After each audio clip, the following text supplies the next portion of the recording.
أما بعد أعوذ بالله من الشيطان الرجيم بسم الله الرحمن الرحيم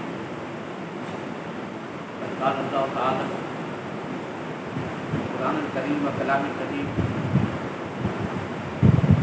يا أيها الذين آمنوا كتب عليكم الصيام كما كتب على الذين من قبلكم لعلكم تتقون وقد قال الله تعالى إن الله وملائكته يصلون على النبي يا أيها الذين آمنوا صلوا عليه وسلموا تسليما اللهم صل على سيدنا ومولانا محمد وأصحاب سيدنا ومولانا محمد صلاة دائمة مقبولة ومجازة اور سامعین، اللہ کے فضل و کرم سے رمضان المبارک کا مہینہ آپ نے گزارا، عید کی، اور عید کے بعد آج یہ خود کا پہلا پروگرام ہے، کیونکہ پچھلے خود کو عید بنا رہے تھے سب لوگ، اس لیے یہ پروگرام نہیں کیا۔ آج میں اور آپ اپنے گریبان میں جھانک کر اپنے آپ سے سوال کرتے یہ معلوم کریں کہ ہم نے رمضان المبارک کی غایت کو پا لیا ہے، مقصد کو پا لیا ہے۔ اس مقصد کے لیے خالق کائنات نے رمضان فرض کیا تھا، اس لیے فرض کیا تھا لعلکم تتقون، تاکہ تم متقی بنو، پرہیزگار بنو، گناہوں کو چھوڑنے والے بنو۔ رمضان میں سارا دن ہم بھوکے رہے، پیاسے رہے، لیکن کیوں کھانا پینا چھوڑا؟ رب کا حکم ہے، روزے رکھو، ہمارا روزہ ہے۔ اور اگر اس روزے کے دوران جھوٹ بولتے رہے، غیبت کرتے رہے، بہتان لگاتے رہے، لوگوں کا دل دکھاتے رہے، پھر ہم نے روزے کی حقیقت کو سمجھا ہی نہیں۔ اللہ ہمیں بھوکا پیاسا نہیں دیکھنا چاہتا تھا، خالق نے تو یہ ہمیں سوچ دی کہ دیکھو حلال چیزیں میرے کہنے پر تم نے چھوڑ دی، اور جو چیزیں ہمیشہ حرام ہیں اگر رمضان میں ان کو تم نے نہیں چھوڑا تو پھر روزہ کس کام کا؟ حضور کے ایک ارشاد کا مفہوم ہے کہ بندہ روزہ رکھے اور جھوٹ کو نہ چھوڑے، دیگر گناہوں کو نہ چھوڑے تو اللہ تعالیٰ کو ایسے روزے کی کوئی ضرورت نہیں۔ رب تو متقی بنانا چاہتا ہے، یہ فکر دینا چاہتا ہے کہ بندے سوچ، جب تو نے میرے حکم پر حلال چیزوں کو دن میں کھانا چھوڑ دیا تو جو ہمیشہ میں نے حرام کیے، بالے حرام کمانا کھانا، چوری کا پیسہ، رشوت کا پیسہ، الراشی والمرتشی کلاؤ ثابتہ، سود کا پیسہ، بدکاری سے بڑا گناہ، سود کا پیسہ کھانا بدکاری سے بڑا گناہ۔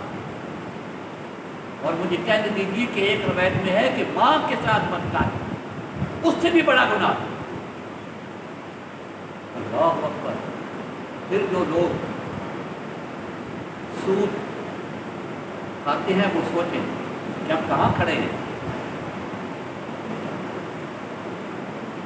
اور ایسے کام کر کے، شراب بیچ کر، ملاوٹ کر کے، جھوٹی قسمیں کھا کر کاروبار کرنا، کیونکہ کاروبار تو رمضان مبارک کے اندر اچھے خاصے پڑ جاتے ہیں، عقید آ جب ہمیشہ جو چیزیں رب نے حرام کی ہیں اگر وہ ہم نے نہیں چھوڑی تو اس کا نتیجہ جو ہے میں اور آپ دیکھ سکتے ہیں، کیونکہ جب روزہ اللہ کی بارگاہ میں قبول ہو جائے، کوئی بھی عبادت قبول ہو جائے، تو صوفیاء نے کہا ہے کہ اللہ رب العزت انسان کو آگے بڑھنے کی توفیق عطا کر دیتا ہے۔ اس کی بارگاہ میں جب کوئی عبادت قبول ہو جائے تو پھر وہ عبادت چھوٹتی نہیں ہے۔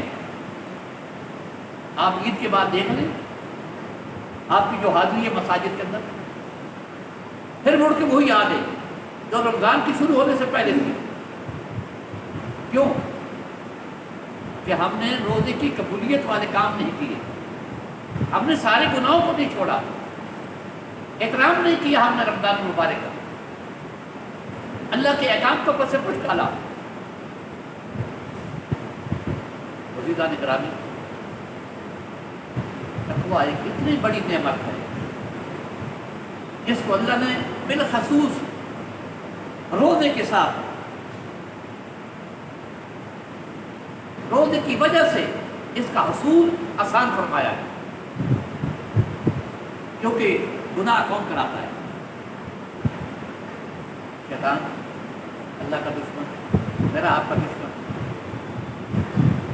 اور دوسرا ہمارا نفس. ان النفس لامارۃ بالسوء, تو برائی سے کھاتا ہے. شیطان کو اللہ نے بند کر دیا رمضان میں. لوگ یہ گلا کرتے ہیں کہ شیطان گناہ کراتا ہے, شیطان تو بند ہو گیا, پھر گناہ کون کرا رہا ہے؟ وہ جو 11 مہینے ہمارا نفس جس روٹین پہ چل رہا تھا, جن گناہوں کا عادی تھا, وہ ہم نہ چھوڑ سکے, کیونکہ ہمارے نفس کو قید کوئی نہیں ہے. ہاں, رب تعالیٰ نے روزے کا حکم دیا ہے. جب بندہ بھوکا اور پیاسا رہتا ہے تو بندے کا نفس کمزور ہوتا ہے اور وہ برائی کی طرف مائل نہیں ہوتا. لیکن ہم نے اس کو دن بھر بھوکا پیاسا رکھ کے افطاری کے وقت پہلے رمضان سے پہلے جو خوراک کھایا کرتے تھے سارے دن میں, شاید وہ افطاری کے وقت ساری اکٹھی کھا لیں. اس کو اور موٹا کیا ہے. اگر چند کھجورے کھا کے, پانی کا گلاس پی کر, ایک آدھی روٹی کھا کے افطار کرتے تو ہمارا نفس کمزور رہتا. ہم نے نفس کو بھی موٹا کیا, شیطان کو بھی خوش کیا کہ میں تو بند ہوں, لیکن انہوں نے میری روٹین کو چھوڑا نہیں ہے, میرے احکامات پر عمل کر رہے ہیں. اور شیطان کی بات مان کر زندگی گزارنا, اس کو اللہ رب العزت نے شرک کہا. قیامت کے دن اللہ پوچھے گا, اے بنی آدم, میں نے تجھے نہ کہا تھا کہ شیطان کی عبادت نہ کرنا؟ یہ میرا بھی دشمن ہے, تیرا بھی دشمن ہے. وعدے بدونی, عبادت میری کرنا, شیطان کی عبادت نہ کرنا. لا تعبدوا الشیطان, اس کی فرمانبرداری نہیں کرنا. اللہ تعالیٰ نے شیطان کی فرمانبرداری کو, اطاعت کو شیطان کی عبادت کہا, اور عبادت اللہ کے علاوہ کسی کی جائے تو شرک ہوتا ہے. اور اگر خواہش نفس کو مان کر شریعت کے خلاف دل میں ایک بات آ رہی ہے, یہ کام کر لو, اور کام جائز نہیں ہے, کام حرام ہے, اور ہم نے اس خواہش نفس کے مطابق وہ کام کر لیا, تو ہم نے نہ اللہ کی بات مانی, نہ رسول کی بات مانی, نہ قرآن کی بات مانی, نفس کی بات مانی. افرأیت من اتخذ الہہ ہواہ, یا آپ نے دیکھا اس آدمی کو کہ جس نے خواہش نفس کو الہہ بنا رکھا ہے, معبود بنا رکھا ہے, اللہ رسول کی بات کو پیچھے کر کے وہ نفس کی بات مان رہا, یہ بھی شرک ہے. نفس کو معبود بنانا, شیطان کو معبود بنانا, شیطان کی اطاعت کرنا یا نفس کی اطاعت کرنا, ان دونوں کو اللہ نے شرک کہا ہے قرآن میں. کیا جواب ہوگا روز قیامت؟ قرآن حکیم فرقان حکیم میں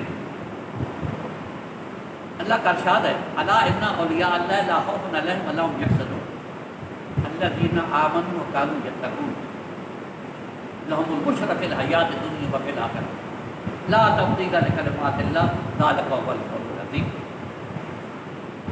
خبردار, جو اللہ کے دوست ہیں, جو اللہ کے ولی ہیں, جو اللہ کے محبوب ہیں, لا خوف علیہم ولا هم یحزنون، نہ ان کو کوئی خوف، نہ کوئی غم، نہ یہاں نہ وہاں۔ کتنی بڑی نعمت، یہ خوف اور غم کا نہ رہنا، مٹ جانا، اس سے بچ جانا، کتنی بڑی نعمت ہے۔ اسی لیے تو ہر کوئی تگ و دو کر رہا ہے کہ میرے غم، میرے خوف، میری پریشانیاں ختم ہو جائیں۔ رب نے فرمایا ایک کام کر، کلمہ تم نے پڑھ لیا، مومن تم کہلاتے ہو، اب تقویٰ اختیار کرو، بس نہ خوف رہے گا نہ غم رہے گا، تو تقی پرہیزگار بن جاؤ، گناہ چھوڑ دو۔ اللہ کا اس میں کوئی فائدہ نہیں، وہ بنیاد ہے۔ ساری دنیا روزے نہ رکھے، نمازیں نہ پڑھے، اس کا کیا بگڑے گا؟ اللہ صمد، اس کو ہماری عبادتوں کی ضرورت نہیں ہے۔ کائنات کا کوئی چپا نہیں ہے جہاں اللہ کا کوئی فرشتہ اس کی عبادت میں نہیں ہے، اور ہم وقت کوئی سجدے میں ہے، کوئی رکوع میں ہے، کوئی قیام میں ہے، اور عاجزی انکساری اتنی کہ ہاروں قطار رو رہے ہیں، اللہ سے معافی مانگ رہے ہیں، گناہ ان سے ہوتا ہی نہیں ہے، ہم ڈھیروں گناہ کر کے سجدے پہ سجدے بھی کرتے رہتے ہیں اور آنسو ایک نہیں آتا، نہ عاجزی نہ تواضع، دل میں تکبر بھرا ہوا ہے، انا بھری ہوئی ہے، بغض بھرا ہوا ہے، کینہ بھرا ہوا ہے، شیطان کی پیروی کی وجہ سے، نفس امارہ کی پیروی کی وجہ سے۔ اگر یہ ایک کام کر لیں متقی بن جائے، بقول امام غزالی رحمۃ اللہ علیہ ہے، اگر کوئی اس سے بڑا کام ہوتا انسانیت کے لیے بہتر تو رب اس پر زور دیتا۔ جگہ جگہ اللہ نے تقوی پر زور دیا۔ رب ہماری بہتری چاہتا ہے کہ میرے بندوں کے لیے دنیا اور آخرت میں آسانی ہو جائے۔ لیکن نا آج سب سے بڑا مسئلہ کیا ہے؟ روزی کا مسئلہ۔ ہر کوئی بھاگ رہا ہے صبح سے لے کر شام تک، تو فرمایا وَمَن يَتَقِ اللَّهَ يَجْعَل لَهُ مَخْرَجًا وَيَرْزُقْهُ مِنْ حَيْثُ لَا يَحْتَسِبُ۔ جو متقی بن جائے، تقویٰ اختیار کر لے، گناہ چھوڑ دے، اللہ فرماتا ہے میں چہار دام عالم اس کے لیے آسانیاں پیدا کرتا ہوں۔ آسانی میں بھی چاہتا ہوں، آسانی آپ بھی چاہتے ہیں، ہر کام میں آسانی ہو جائے گی۔ اور اللہ نے فرمایا کہ تقویٰ اختیار کر لو، روزی وہاں سے دوں گا جہاں سے تمہارا وہم و گمان بھی نہیں ہوگا، تم نے سوچا بھی نہیں ہوگا۔ اللہ اکبر کبیرہ، روزی دینے والا تو وہ ہے، اس کے پاس تھوڑے طریقے ہیں دینے کے، اس کے خزانے کوئی کم ہے۔ فرمایا ایک ہی شرط ہے، متقی بن جاؤ، گناہ چھوڑ دو، میں وہاں سے دوں گا جہاں سے کبھی سوچا بھی نہیں ہوگا۔ روزی کے علاوہ ہمیں کیا چاہیے؟ ہم کہتے ہیں کہ ابھی ہماری معاشرے میں عزت ہونی چاہیے، پیسہ کوئی چیز نہیں ہے۔ بعض اوقات کہتے ہیں سارا دن بھاگتے رہتے ہیں پیسے کے پیچھے، لیکن کہتے ہیں بعض اوقات کہنے کی حد تک کہ پیسہ کوئی چیز نہیں، عزت ہونی چاہیے۔ عزت جو ہے پیسے پر مقدم ہے، عزت جو ہے جان پر بھی مقدم ہے۔ انسان جان لگا دیتا ہے میری عزت بچ جائے، دولت لگا دیتا ہے، قرضہ اٹھا لیتا ہے میری عزت بچ جائے۔ فرمایا عزت چاہیے، ان اکرمکم عند اللہ اتقاکم، اللہ کے نزدیک عزت والا وہ ہے جو جتنا زیادہ متقی اور پرہیزگار۔ تقویٰ اختیار کر لو، میں عزت سے مالا مال کر دوں گا، انسان بھی تمہاری عزت کریں گے اور اللہ کے ہاں بھی تمہاری عزت ہوگی۔ حدیث میں آتا ہے کہ یہ جو 50,000 سال کا ایک دن ہوگا عشر کا، قیامت کا دن، لوگ پسینے میں شرابور ہوں گے، کسی کا ٹخنے تک، کسی کا گھٹنے تک، کسی کا ناف تک، کسی کا گلے تک، کوئی غوطے کھا رہا ہوگا اپنے گناہوں کے پسینے میں، روتے روتے آنسو ختم ہو جائیں گے، خون نکلے گا، خون اس پانی میں مل جائے گا اور لگے گا کہ جیسے خون کا دریا ہے۔ لیکن خوش خوش نصیب حدیث میں آتا ہے کہ مشک و زعفران کی ٹینوں پر بیٹھے ہوں گے، مشک و زعفران کی ٹینوں پر بیٹھے ہوں گے اور خوشی بنا رہے ہوں گے، اور ان کو 50,000 سال یوں لگے گا جیسے ایک سجدہ کیا تھا دوسرا سجدہ نہیں کر پائے کہ قیامت ختم ہو گئی، چلو جنت کی طرف۔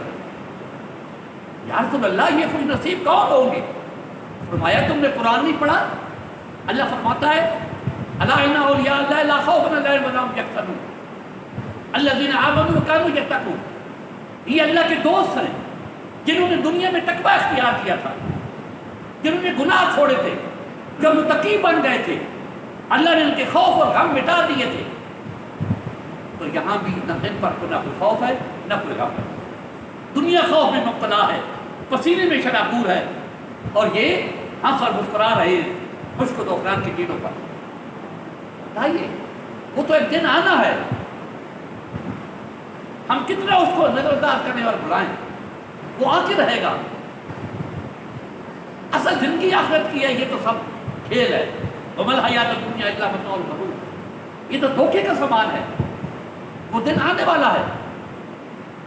تقوی سے کیا ہوتا ہے کہ تقوی سے اللہ کا قرب ملتا ہے، تقوی سے اللہ کا قرب ملتا ہے، اور جب بندہ اللہ کے قریب ہوتا ہے، حدیث بخاری شریف کی اگر بند حدیث ہے، حضور فرماتے ہیں کہ اللہ فرماتا ہے حدیث قدسی کہ میرا بندہ فرائض سے میرا قرب حاصل کرتا ہے، فرائض پر پابندی کرتا ہے، گناہوں سے بچتا ہے، تو اللہ کا قرب نصیب ہو جاتا ہے۔ تو گویا یہی تو تقویٰ ہے کہ فرائض کی پابندی، گناہوں سے بچنا، اور جب وہ تقی ہو جاتا ہے اور نوافل باقاعدگی سے ادا کرتا ہے، تہجد کی نماز پڑھنے لگ جاتا ہے۔ آپ نے پورا مہینہ 3:30-4 بجے آپ جاگے ہوں گے، کھانا بھی کھایا ہوگا، ضرورتیں بھی پڑی ہوگی تہجد کی۔ اگر یہ عادت بنا لیں کہ آپ تہجد کو نہیں چھوڑیں گے، لیکن تجربہ بتاتا ہے کہ ہم ایسا نہیں کرتے، کیونکہ ہماری خواہشات نفس کو ہم نے پورا کیا ہوتا ہے، ہم نے انڈائریکٹلی شیطان کو خوش کیا ہوتا ہے۔ وہ کہہ تو ہے لیکن وہ کام ہم کر رہے ہیں جس کا سبق وہ پڑھا کے گیا ہے۔ وہ ہم نے رمضان میں بھی کام چوری نہیں چھوڑی، ہم نے لوگوں کو دھوکہ فراڈ کرنا نہیں چھوڑا، سود کھانا نہیں چھوڑا، شراب پینا نہیں چھوڑا۔ عزیزان گرامی، اور پھر اندازہ لگائیں کہ وہ کیسی زندگی ہوگی۔ دنیا میں مال اللہ تعالیٰ وافر دے گا، اور خالق کائنات اپنا قرب عطا کرے گا، اور جب قرب میں بڑھتے جائیں گے، تقویٰ اور آگے ہوگا، تو حضور فرماتے ہیں کہ نوافل کی کثرت پہ جب بندہ آتا ہے تو اللہ اس بندے کو اپنا محبوب بنا لیتا ہے، اپنا محبوب بنا لیتا ہے۔ اور جس کو اللہ محبوب بنا لے، جو اللہ کا محبوب ہو جائے، اور یہ ضروری نہیں ہے کہ آپ کی طرف کوئی خط آئے گا بھائی کہ سلسلہ ختم ہو گیا، لیکن آپ کا دل جو ہے گواہی دے گا۔ جب اس مقام پر پہنچ جائیں گے تو آپ کے باطن کے اندر سکون ہوگا، تسکین ہوگی، اطمینان ہوگا، خوف ختم ہو جائیں گے، غم مٹ جائیں گے۔ جب گناہوں کو چھوڑ دیں گے اور فرائض کے بعد نوافل کی پابندی کریں گے، اور اللہ کا جب قرب ہو جائے گا تو قربت جو ہے اس سے معرفت آتی ہے، پھر اللہ کی پہچان ہو جائے گی۔ اور یہی مقصد ہے انسان کو دنیا میں بھیجنے کا۔ حدیث قدسی حضور نے فرمایا کہ رب فرماتا ہے كنت كنزا مخفيا فأحببت أن أعرف فخلقت الخلق۔ میں ایک مخفی خزانہ تھا، یعنی میں تھا کچھ نہ تھا، میں نے چاہا کہ میں پہچانا جاؤں، تو میں نے مخلوق کو پیدا کرا۔ اللہ نے پیدا ہی اپنے معرفت کے لیے کیا ہے۔ حضور فرماتے ہیں کہ المعرفت راس مالی، اللہ کی معرفت میرا اصل راس المال ہے، اصل راس المال اللہ کی پہچان، اور یہ قرب سے ہوتی ہے۔ وہ قرب تقوی سے ملتا ہے، اور تقویٰ گناہوں کو چھوڑنے سے ملتا ہے، تو ہر نعمت آپ کو میسر آئے گی۔ اللہ رب العزت 70 ماؤں سے زیادہ محبت کرتا ہے۔ ہم ان چیزوں کی طرف غور نہیں کرتے، قرآن کی گہرائی میں نہیں جاتے۔ فکر کریں، غور کریں کہ یہ 4 دن کی زندگی کی کیا حقیقت ہے۔ اب یہ آنکھیں بند ہو جائیں، منو مٹی جاؤ گے صبح تک۔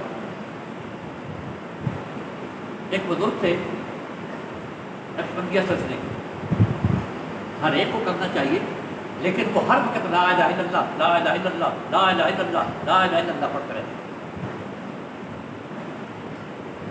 تو ایک فلسفی آ گیا، اس نے کہا صوفی صاحب یہ ہر وقت آپ لا الہ الا اللہ، لا الہ الا اللہ پڑھتے رہتے ہیں، اس کا ثبوت کیا ہے؟ یعنی حدیث سے یہ ثابت ہے کہ ہر وقت قرآن کہتا ہے وَاذْكُرُوا اللَّهَ كَثِيرًا لَعَلَّكُمْ تُفْلِحُونَ، اللہ کا ذکر بہت زیادہ کرو تاکہ فلاح پا جائے۔ ثبوت تو قرآن میں ہے، اور پتہ نہیں کتنی آیات ہیں کثرت ذکر کے لیے۔ لیکن صوفی صاحب نے جو جواب دیا وہ بڑا پیارا جواب، کہنے لگے ہاں ثبوت ہے، حضور نے فرمایا ہے نا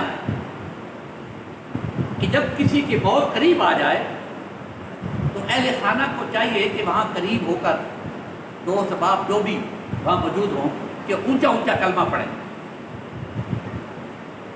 اس مرنے والے کو نہ کہا جائے کہ تو کلمہ پڑھ، کہ اگر انکار کر بیٹھا تو پھر سب کچھ ختم ہو جائے گا، اور اگر کلمہ پڑھ لیا آخر میں تو پھر بیڑا پار۔ تو تم اونچا اونچا پڑھو تاکہ وہ سنے اور وہ بھی پڑھ لیں۔ تو کہنے لگے کہ یہ کلمہ جو ہے حضور کی کیا نصیحت ہے کہ تاکہ موت سے پہلے کلمہ ہو جائے۔ تو کہنے لگے کہ مجھے 1 منٹ کا بھروسہ نہیں ہے کہ کس وقت موت آ جائے، اس لیے میں ہر وقت لا الہ الا اللہ، لا الہ الا اللہ، لا الہ الا اللہ، کہ کسی لیے میں موت آئے تو میرا اختتام کرنے پڑے۔ کتنی پیاری بات ہے، مجھے بھی پتہ نہیں ہے کہ میری موت کب ہے۔ عبداللہ ابن عباس فرماتے ہیں کہ میں حضور علیہ السلام کے ساتھ تھا، حاجت مشری کے لیے گئے، میں دور کھڑا ہو کر لوٹا لے کے اس میں پانی تھا، دور آپ جھاڑیوں میں چلے گئے اور حاجت مشری کے بعد باہر نکلے تو میں نے دیکھا کہ آپ وہاں صاف زمین پر تیمم فرما رہے ہیں۔ جب قریب آئے تو میں نے کہا یا سیدی یا حبیب اللہ، پانی تو میرے پاس تھا اور آپ بات تیمم کر رہے تھے۔ حضور نے فرمایا عبداللہ مجھے ڈر ہوا کہ کہیں پانی تک پہنچنے سے پہلے موت میں آ جائے، تو میں نے کہا میں پاکی کی حالت میں وہاں جاؤں۔ اور ایک حدیث کا مفہوم ہے کہ لقمہ میں منہ میں ڈالتا ہوں تو مجھے ڈر ہوتا ہے کہ کیا پتہ یہ لقمہ پیٹ میں جانے سے پہلے موت آ جائے۔ تو ہمیں تو ہر لمحے تیار رہنا چاہیے کہ کس لمحے موت آ جائے۔ تو صوفی نے بڑا پیارا جواب دیا کہ مجھے 1 لمحے کا بھروسہ نہیں ہے جینے کا، تو میں چاہتا ہوں کہ یہ لا الہ ہر سیکنڈ سے پہلے ہو کہ کس سیکنڈ میں موت آئے۔ تو اللہ تعالیٰ مجھے اور آپ کو عمل کی توفیق عطا فرمائے، تقویٰ اور پرہیزگاری نصیب